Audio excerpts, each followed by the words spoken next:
If you're anything like my clients, and you have ADHD or a brain-based condition, or maybe you're just overwhelmed, you really want to know how to control your time and your schedule.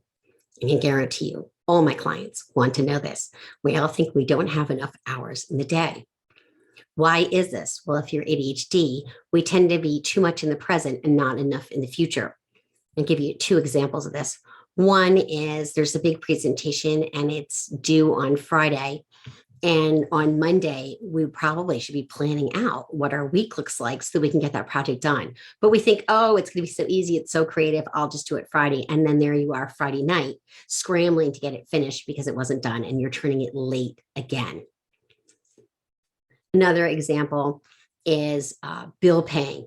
We'll skate right up to the absolute deadline on when a bill is due. And this has bitten me in the butt when I didn't realize that the company had changed it so that it wasn't that you had to have it in by midnight. You had to have it in by 3 p.m. to show that day. So I ended up, even though I had paid it on the correct day, I ended up still having to pay a fee the next day. I was really PO'd. Luckily, I called the credit card company and they charged me back for that one time. They did actually refund me. But that is another way that we don't see the future consequences because we're so wrapped up in the present, we're doing other things. We have much shorter time horizons when you're in ADHD world. We don't think far enough out into the future. So I just kind of gave two examples of that, right? Our planning is not on point. It's kind of a shit show, actually. We really struggle with planning projects. We are always late or often late, and we miss meetings, or we way overcompensate and we're super early because we're so afraid we're going to be late. And then what happens is our wonderful friends, well-meaning friends, say, just get a planner. And I'm here to tell you, no, don't just get a planner. Because what happens is you get these planners and they gather dust on your shelf. It's just not that simple and not that easy. Some of my clients do great with planners. They use bullet journals or calendars or whatnot, but we're going to have to work together to figure out exactly what works best for you. Because the fact is, society hasn't really created what's great for the ADHD brain. So, fact, we think about time differently, right? Time blindness is what that's called. We just don't see time the way other people do. So how do we balance enjoying today with preparing for tomorrow? Probably 1,000 great time management techniques, and there are more books written on the subject than you could ever imagine. But your ADHD brain, at least my ADHD brain, implodes thinking about all of them. So as usual, what I'm going to do is suggest a very tiny task for you to do today to help you see time because of this time blindness.